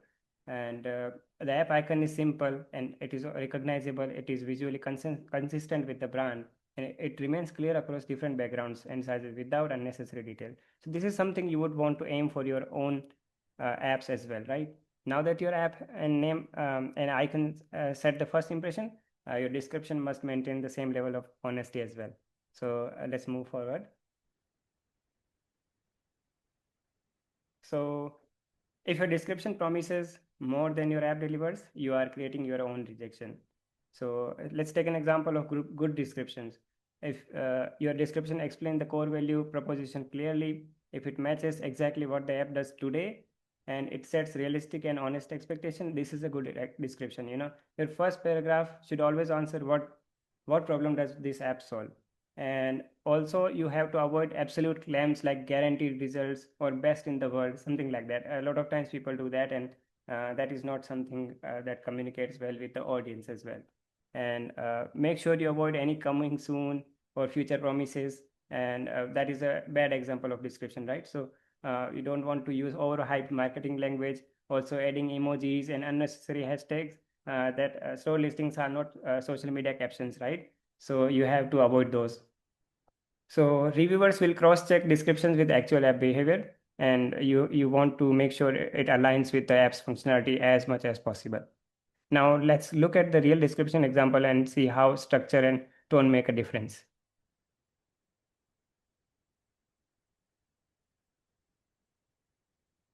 As you can see, again, Notion has a good example. Their description is very well written. It clearly explains the app's current capabilities and core use cases. All claims made in the description are verifiable inside the app. You can download the app and see all the features are there, and no future features or promises are mentioned. And the description maintains a neutral, informative tone without marketing exaggeration, emojis, or any formatting gimmicks, right? So a lot of first-time founders will do that mistake. So try to avoid that. Now let's look at the next visual layer, which is your screenshots.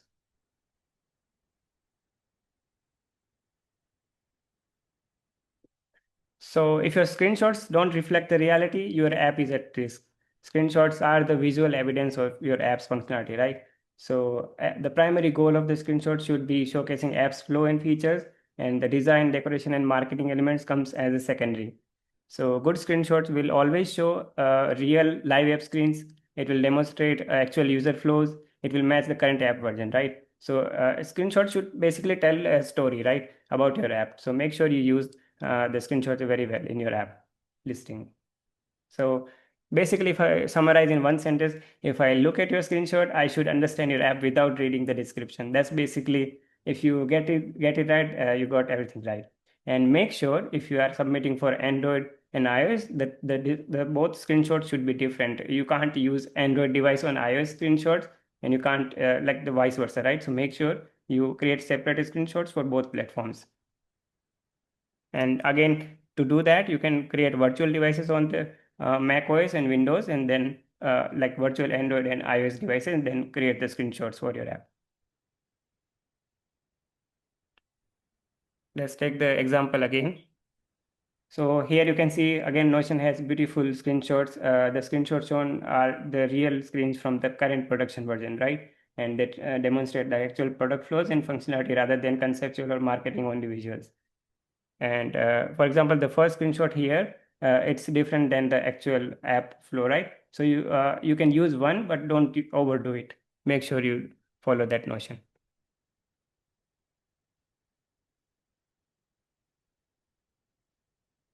So feature graphic, let me clarify what this feature graphic is and why it's important.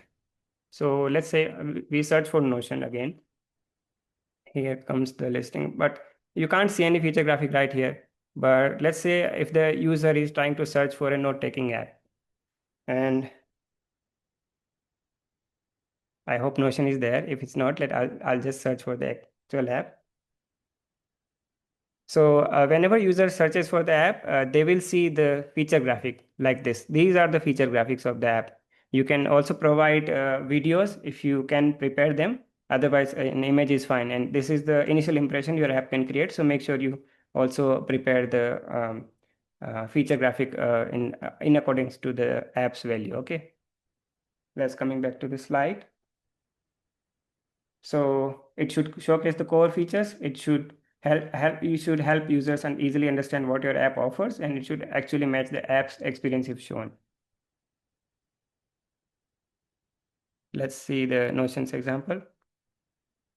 This is the Notion's actual feature graphic.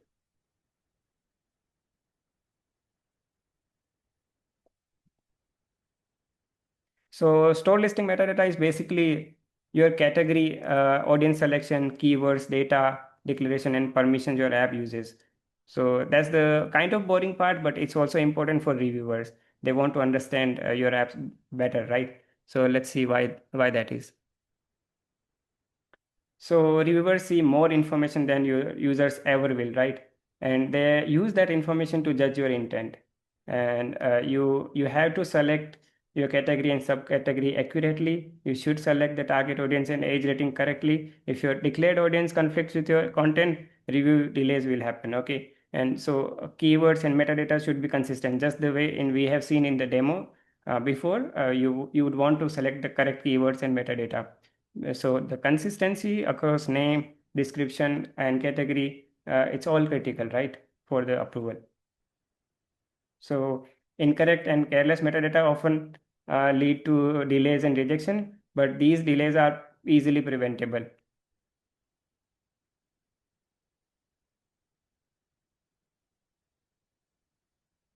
So let's zoom into category and audience selection specifically. A wrong category will confuse your reviewers about intent of your app, and it will trigger additional policy scrutiny.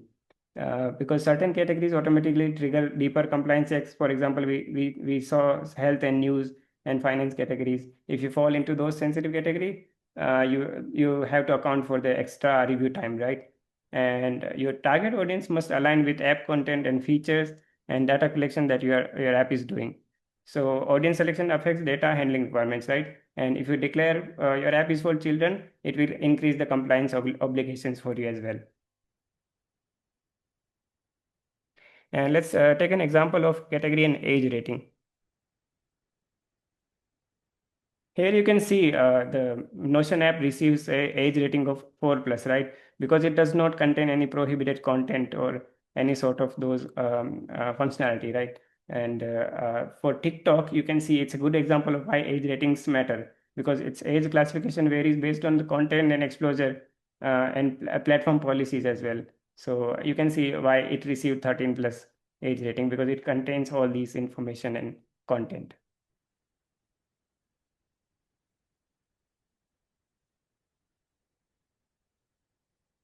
Let's talk about data collection in legal terms.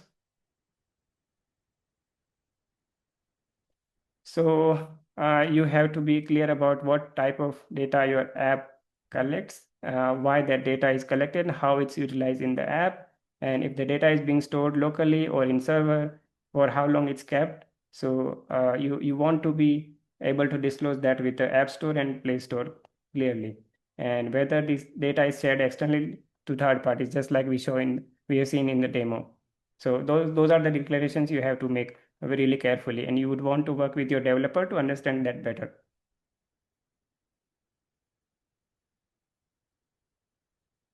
Now let's see why that is important.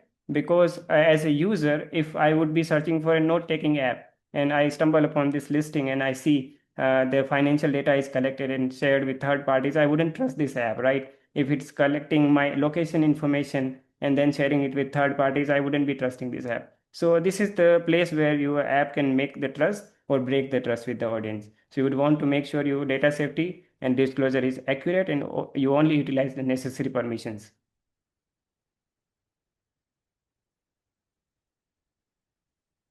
Again, this is something we saw in the demo. You will have to provide the demo accounts. These should be always available. So, and whenever you send the app for review, the reviewers can check this information and use these credentials to access all the info in your app, and review process will be smooth for them as well. So the instructions, you would want to write them properly.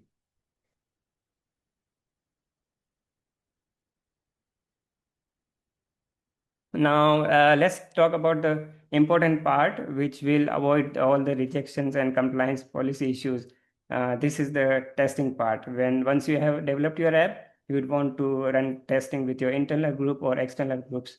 And Pooran will explain more about the closed testing requirement for the Play Store here. So let's see how that works. Can you stop sharing, please? Okay. Okay, I'm sharing my screen. I hope everyone can see. On the slides, you saw that both platforms have testing tracks for it. Those are for the developers and the testers. All right. So you would want to make sure app works well. It's built well. It complies with all the policies. There are no crashes in the app or anything incomplete in it. Right. So that's where the testing tracks come in the play. Right. So these are the tracks where you can upload your apps while it's in testing phase, right? You can upload there and it will be available for you as testers or developers only. So you can download them and then test it yourself before sending them to production, right? So for specifically Google Play, there's a policy for specific requirement where if you have a personal developer account which was created after 2023 November, right? So this was a policy that was introduced in November 2023 where you have to meet some criteria in order to make the production track available to you, right? So, and this these requirement, we're gonna help you. You don't have to worry about it. We're there, all the mentors, and we will help you guide through it and make your app production ready. So the requirements are very simple. It requires you to publish a closed testing release, right? So there on the Play console, you can see these are the testing tracks. And if you go to the closed testing and one track would be already there. If you go to manage, you have to follow these steps, right? If you publish the build here in the closed testing, the first step will be completed. Then you go to the next, it says have at least 12 testers opted in to your closed test. So these are the testers we will provide you as mentors. You don't have to worry about it. We will assign you the required testers. We will do the testing for you. And it says run your closed test with 12 testers for at least 14 days. So we'll assign you the testers. We'll run the test for you for 14 days. We will also provide you feedback in this timeline, so you can improve your app. Once the 14 days are completed, you will be eligible to apply for production. The apply for production also has a small questionnaire. It says you'll also need to answer some questions about your closed test while applying for production. So we'll also provide you documented, tailored answers for your app so you can easily guide through it as well. So do not worry about it at all. We are there for you. We'll provide all the information you need. So we'll smoothly glide through it. Okay, so just I wanted to mention it here. We'll be covering it in the workshop for more in depth, but since we are beginning with the closed testing and uploading the initial builds tomorrow, which is our deadline, so I thought let's share it quickly with you guys. So we'll be beginning with the closed testing from tomorrow. Whenever you have your builds ready, we'll begin. Okay, Tikam, you can continue. Okay, thank you, Puran. I'll share my screen again.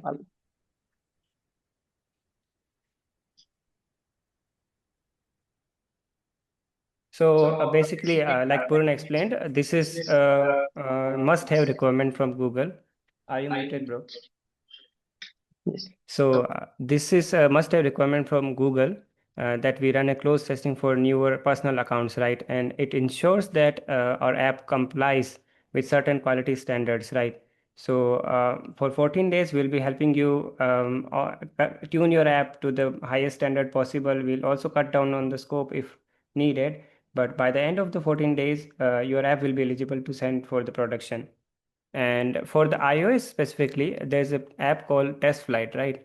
So when you create listing on iOS, you will have to use TestFlight app, which you can download on your iPhone and easily install your app to check all the features. And this too will be helping you out with this. We'll install your app and provide actionable feedback for your developer, or if you are developing yourself, to make the improvements in accordance to the policies of Google and Apple's App Store, right? Continuing the just slides. quick question. All right. Yeah. Hi, Fatima. Fatima, you can speak. What exact task you are referring to, Fatima? There's multiple deadlines tomorrow. What exact deadlines are you talking about?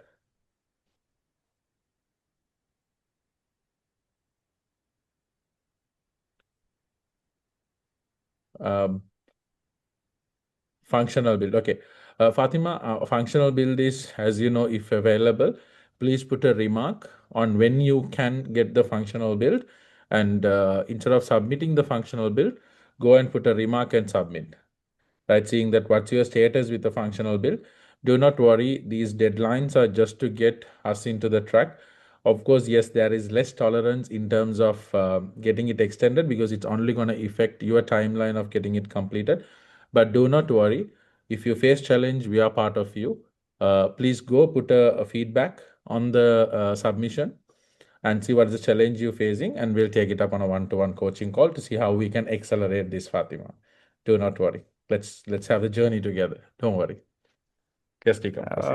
Okay. So just to add one more clarification there, we are going to start the close testing from tomorrow onwards. We'll be taking in all the submissions. You don't need to worry about here, because even if your app is like just initial version without all the features in place, if it's even if there are broken features, that's why we will be running close testing, right? We just have to build the first version and then publish it to the close testing. So we will begin the close testing and improve upon your app. So by the end of 14th day, it will be in the perfect shape it can be. Okay, let's moving to the next slide. So legal terms of your app. Privacy is one of the most important common rejection reasons, and it's very important to do properly, right? So just like I explained in the demo, privacy policy link should be hosted on a reliable web page. If it's your domain, make sure your domain is always up and running, and it should be accessible in app as well. So this is another important part that a lot of early founders miss out when they are creating apps. Your app must have a privacy policy link within some section. Let's say if there is a account section, it should be there. If there is about section, it should be there. So make sure it is also accurate and it has honest data disclosures. If there are broken links and any unreliable web pages, there will be issues with the listing. So if we see the example of Notion privacy policy,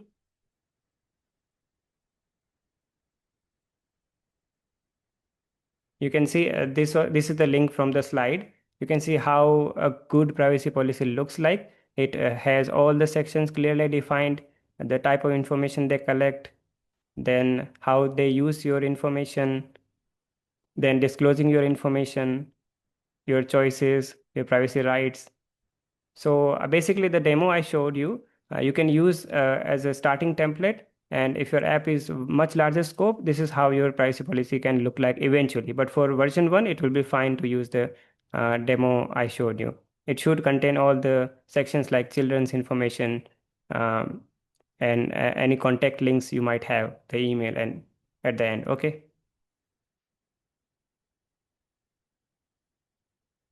So here comes the tricky part where most of apps fail and also face rejections.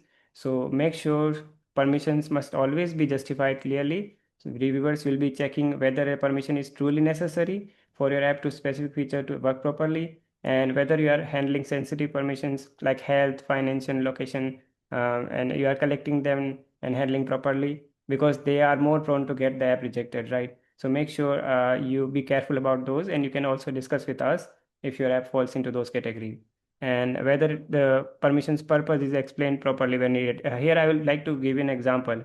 So if there's an app that asks for gallery permission, right?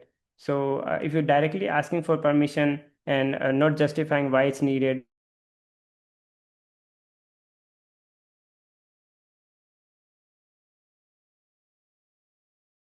and you can have a dialogue or something in your app to justify that reason, right? And once it is valid, it is fine to have in your app.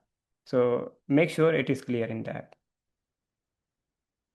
Again, taking Notion example, here you see the permissions requested by the app are limited and directly tied to the core functionality. And the right, you can see photos, media files, the storage permission, and also the internet access.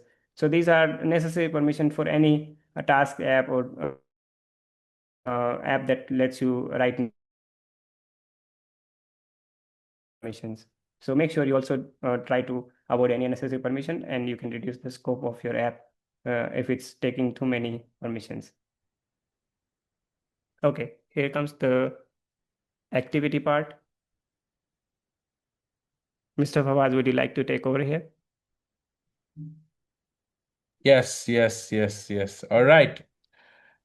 Tim, towards the last end, we'll get it going. Let's scan. Thank you very much. Most of you are still up, which means this is working. We are talking something very important in line with what we need to achieve this week and the next. So when you scan this QR code, let's give it a little bit of time for you to scan. And it's a scenario. Assume this is a simple productivity app, notes plus task, right? Which data collection choices are most likely to raise a reviewer's question, right? Which means when you apply for production on the test flight or through the the Google Play Store, what would raise a little bit of a concern or a challenge? Email address for account creation, access to contacts for optional sharing, usage analytics tied to anonymous users' ID, device information for crash reporting, right? Let's give it a few time and then Tikam, if you can fresh next. Amazing. Right. Okay. I see some email address for account creation, right? Okay. You have said 2 might raise reviewer, and Tikam, you might, if you can refresh this again, might help. You can go to the next and come back. Right. And then, okay, it's increasing. It's increasing. Okay. Right. Access to the contacts for optional sharing. Usage analytics tied to anonymous users' ID. Device information for crash reporting. So I think the number one is definitely not a major of a reviewer challenge, because usually for account creation, we do take email accounts, right? And it's straightforward. And you are not compromising that because they are willingly giving it. You are not capturing that unless they put in. So the drill is this. Mostly what you need to understand is what information are you capturing versus what information are you asking them to input. So mostly if the user inputs information and if it is valid, no, there's no much concern. So the number one is not of a major concern, right? It's not a concern technically. Access to contacts for optional sharing. So here the challenge is not access to contact, but access to contact for optional sharing, right? So maybe a challenge because you are accessing the contacts and also the context. Why do you want to access? It's not for optional sharing. So it will definitely or most probably raise a reviewer's question. Use analytics tied to an anonymized user ID. So it's basically contradicting the anonymity and the analytics purpose. So which again would raise a device information for crash reporting because it's a crash. And if your app is more towards the productivity, your app is more towards understanding to make it help, that as you see, Microsoft Words would sometimes ask you, okay, can you send a crash reporting? Can I send the information for crash reporting? So that is already asking you a consent. But if you automatically pulling it, there's definitely you don't have a consent. So it's very important to have the consent. So to summarize this, if you are asking the user to input information, mostly it's considered no, not a problem, because user has already given consent. And with automatic information like access to contact and analytical tied to an anonymous user device information, as far as you're asking for consent, most of it can be possible because the user is giving consent. User is saying, okay, give this information to them, it's going to help me, right? So the consent is very important, right? So here, mostly it's an email for account creation is not the one who is going to get into the review. The rest, there's a high chance it can get into the reviewer's question. But also, as Tikam and Puran was talking about, there are specific cases can be justified. If your app is working on the specific context, and during the test and the review of 14 days, these are some of the feedbacks we will also give. Based on this, when you go for production, you might not be accepted. So instead, if you really want that information, let's add a consent form, or let's add a consent information. Let's get the user to give you a consent to send that report, right? So likewise, these are optimization. You remember the close testing is to increase your production quality, the app quality. App quality comes in also user experience. Even you as a user will be definitely worried if somebody takes your information without your consent. So we're going to go ahead and get it done. Let's move next, Tika. All right. Thank you, Mr. Fawaz. Let's go next. All right. So we're going to go on submission, reviews, and rejection. Tika, if you can quickly cover that up. Yeah. So let's talk about the final step of the publishing part, which is submitting your app. So submitting your app will mean finalizing a tested version of the app or final approval when you are the most confident that this app is ready for production, ready for your end user. So you are finally sending it for the official review, and then you are waiting for reviewer for any feedback or approval. And make sure whenever you send your app for final submission, you don't make any changes. You only submit once you are fully confident with the listing, with the app, with the build, with the metadata, right? Because once you submit, there is a waiting period, right? And if we submit another information when the app is in review, it will delay the process. It will you can say there's a queue in the Google's backend, right? And you will get back in the queue again. So we don't want that. So we only want to submit once we are confident about the listing and all the data that goes along with the listing.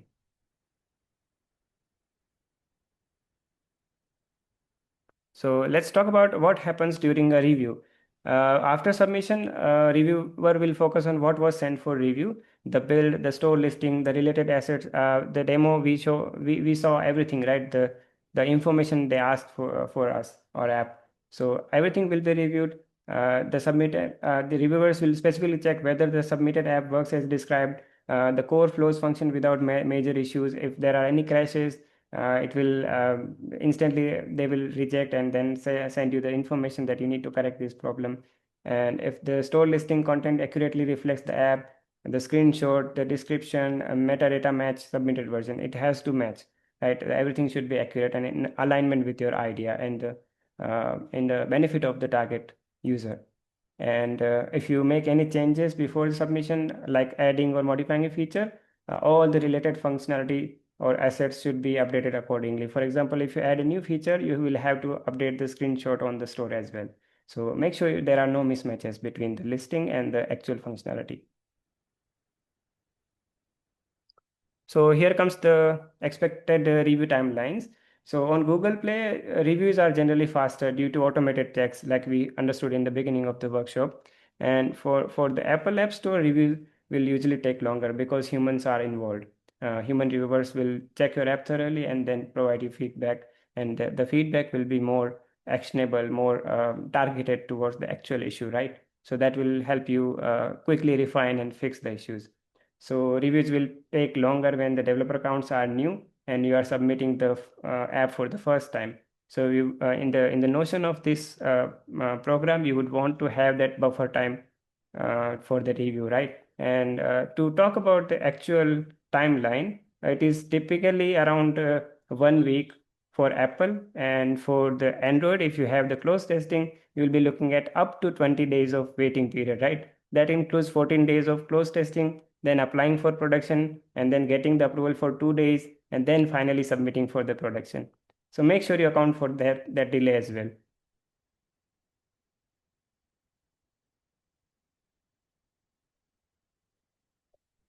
So let's understand the rejections. So rejections are normal part of publishing. It's something that clearly tells you what you need to do, and then you have to make your app improved in that area to match the global standards, right? They will help you fix and improve the exact spots which you missed or aren't aligned correctly. So a rejection message, whenever you get a rejection, you will get an email from Google and Apple. They will explain what failed during the review and which guideline was violated. And based on that, you will have to fix or appeal based on the type of issue you are facing. And make sure you never send the same version without addressing the issues, right? If they send you rejection, make sure you address the issues and then also only send for the next review. Because if you keep sending the same build and the rejection keeps coming, they will suspend your app. So make sure you only do it with cautious.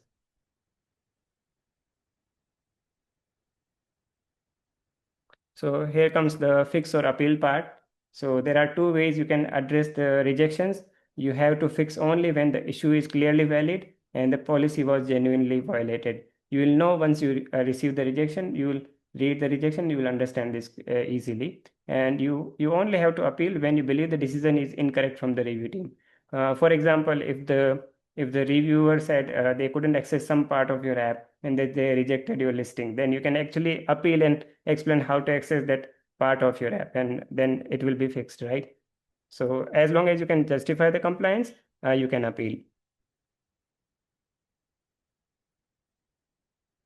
Now here comes the activity, which is based on whether you would appeal for certain issues. Mr. Fawaz, would you like to take over here? Yes, a very quick one. The last one.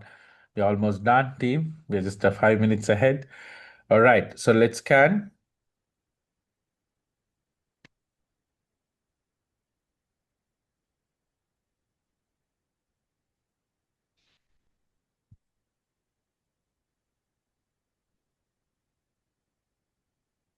Okay, we'll see which one would you appeal for, right? You have multiple options. Your store listing screenshot doesn't match with the current app UI, and permission is requested by the app but never used. Reviewer misunderstands your app category. Demo credential missing.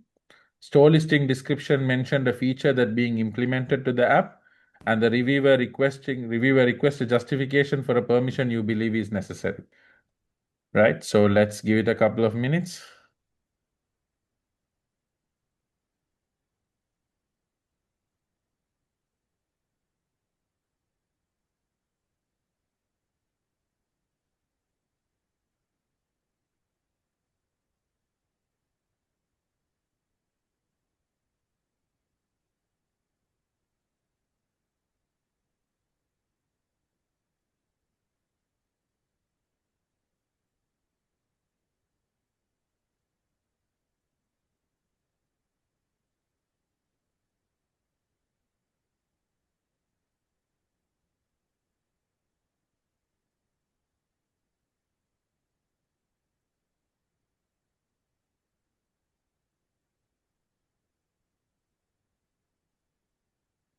Amazing. Right, let's go next.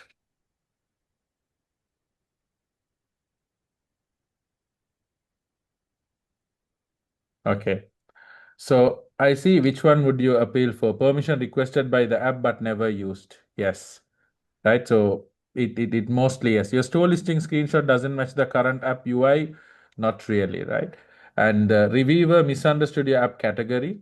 Can definitely have a appeal for.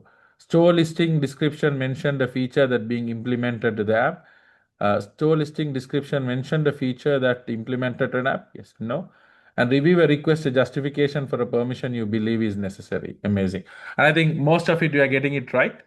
Pooran Tigam, if you want to comment anything on Yeah, this. Mr. Fawaz, I was actually going to say this, that Yeah. these results are really impressive. I'm really Correct. happy to see that Correct. so much of us are really aligned with the scope and Correct. everything. And for previous these activities as well, I was really impressed by the results. Amazing. These are perfect answers, most of them. Absolutely. Thank you very much, the team, and wonderful. Let's go next, Chika. Let's keep moving. Yes. Okay. And also one more quick activity to bring us to make sure that we have understood what we need to understand. This is the last one, I think. Yeah. Let's go.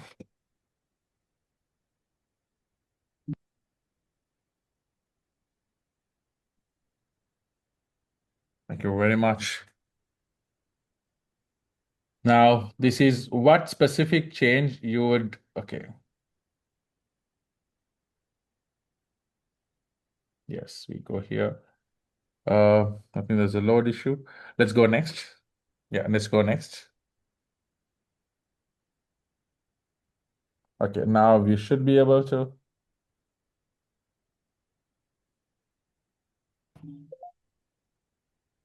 Okay, probably the time is just up there. It doesn't allow. So, which one of the specific change you already identify on app post or listing after this workshop? You can just comment if you can comment. Do you think that? You can send in chat as well if it's Yes, not yes. working. Yeah, so if you could do it on the chat, do you think that is there a specific change you already identified on your app? No, it's an open question to me. It's an open question. You can think, is there anything that you have identified that you think after the emojis removed, a screenshot with coming future removed. Very good, Abdul. Amazing, Abdul. Is there anything else, like anyone else who think, okay, you know what, I'm rethinking around this?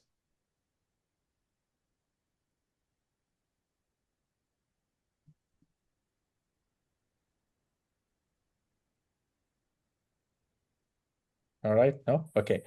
Right, let's go. So as I said, funding aspect of that, Mohammed, thank you very much. Great. So sometime the funding wallets, right, which might have a feature which you can't really integrate, might be some of those. Definitely. Let's go next, Tika. Okay.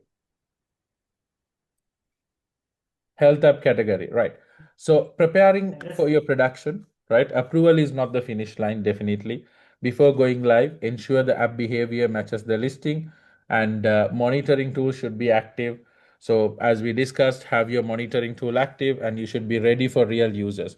So the idea behind anything we do in testing and production is all to make sure that we are all aligned, and preparations for the reduces the post-launch surprises issues. Do not worry, we're going to take care of a lot of things in your one-to-one.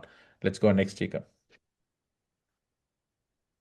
Okay, we are already on the next slide, I think. Yes. So preparing for production, so approval is not the finish line, right? Before going live, you might want to ensure the app behavior matches the listing, and monitoring tools should be active. For example, there's a service called Firebase Crashlytics, right? So you can utilize some kind of services that helps you track the user behavior in anonymized way. That is perfectly fine to do that, and also monitors the crash, right? So once you have internally tested, you don't know whether the app will behave the same way for all the audience, right? Realistically, if you are internal team of 5 people, you can only test as much as 5 people can do, right? But in the real world, there will be thousands of users, and your app might behave differently on thousands of devices, because there are, of course, so many different manufacturers and different kind of devices with different sizes, screens, everything.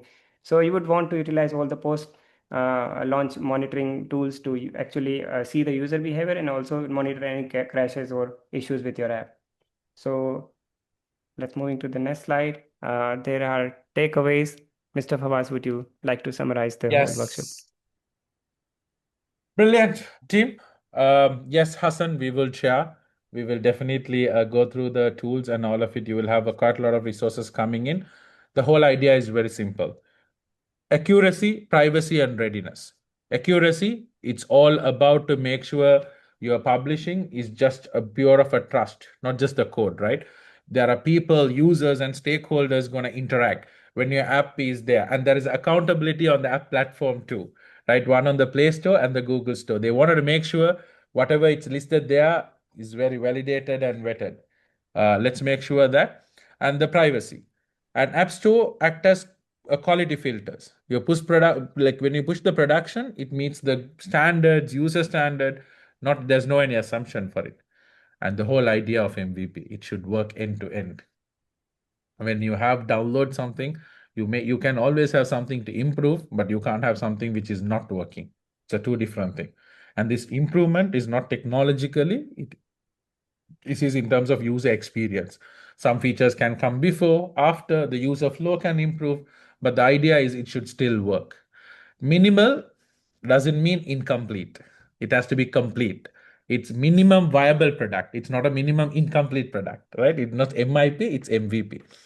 And your store listing is all about verification document, and also to make sure the icon, screenshot, and this is something like this. You have a store out there and you don't have a name board, or your doors doesn't say which side to push your door for, pull or push, right? And you don't know where to pay the money for, where to give the cashier for, right? Where to link. So it's something like directive to have a lot of credibility. These guys are good, safe, right? And then clarity reduces the friction, and it also allows a lot more clarity. Yes, Sumi.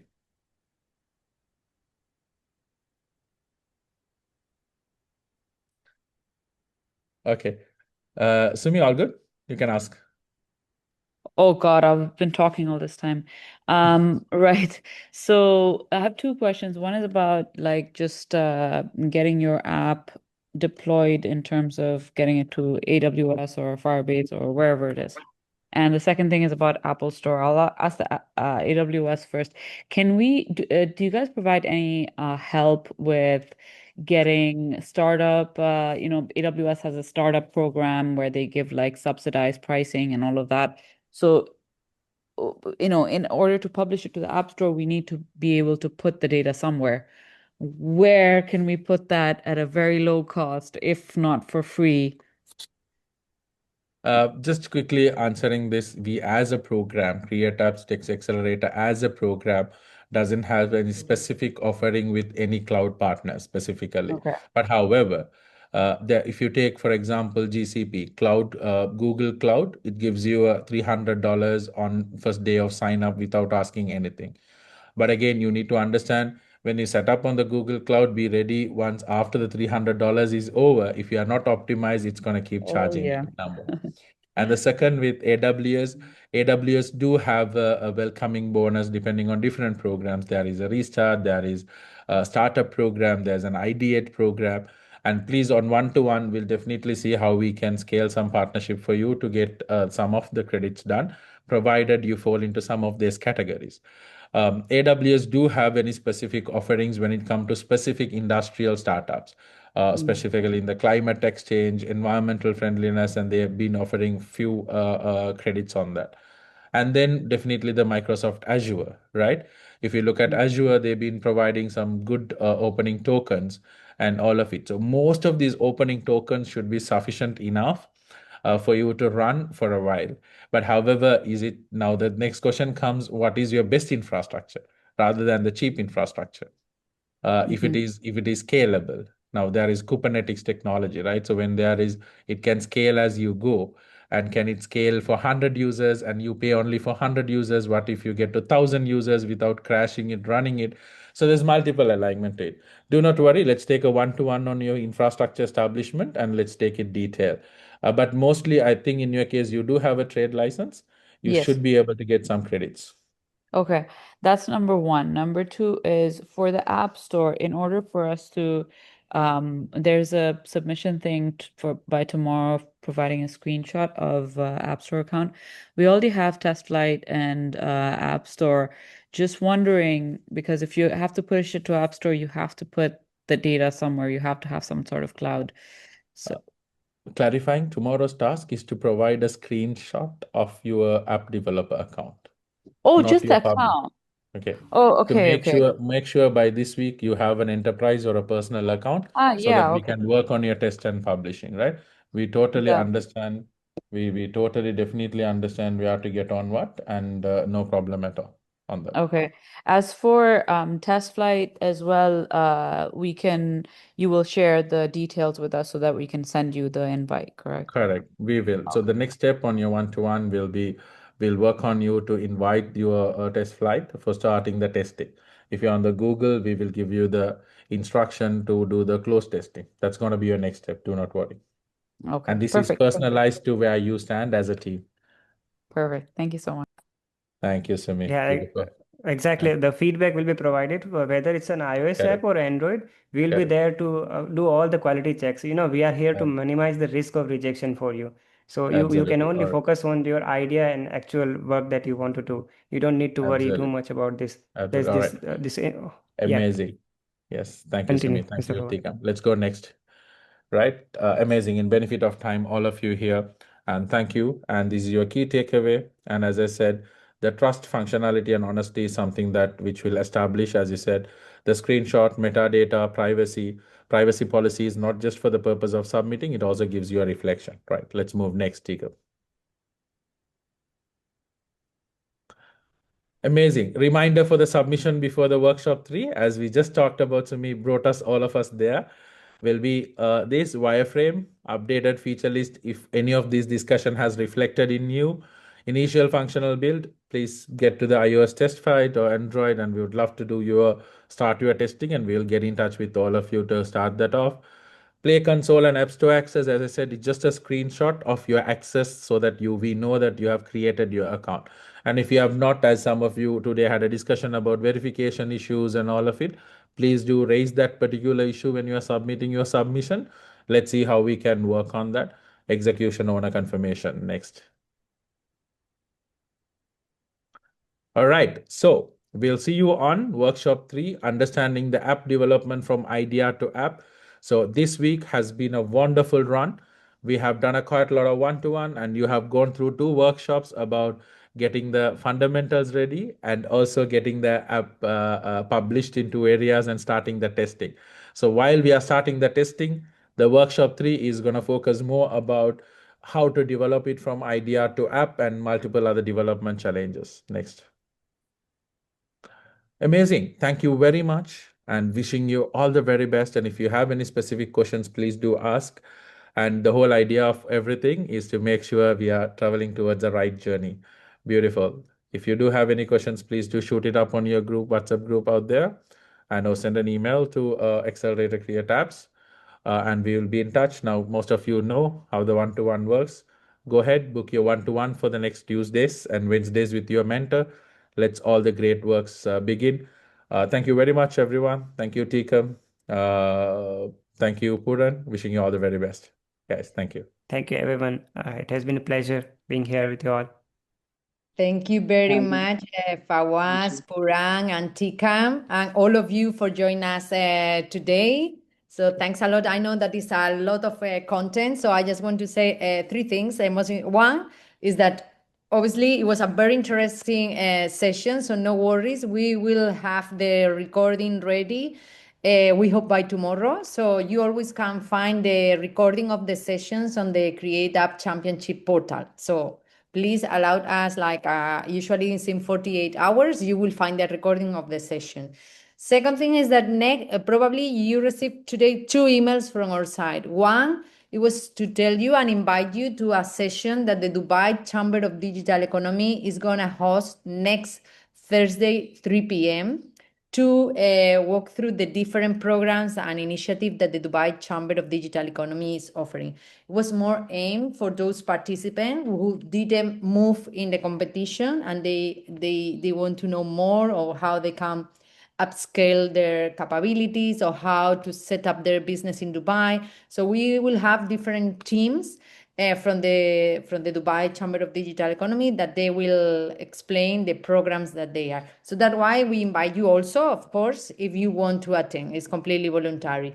Last thing is about the Mentor Circle. You also received today an email inviting you to book sessions with the mentors available on the Mentor Circle. As we always said, it's completely optional, it's voluntary.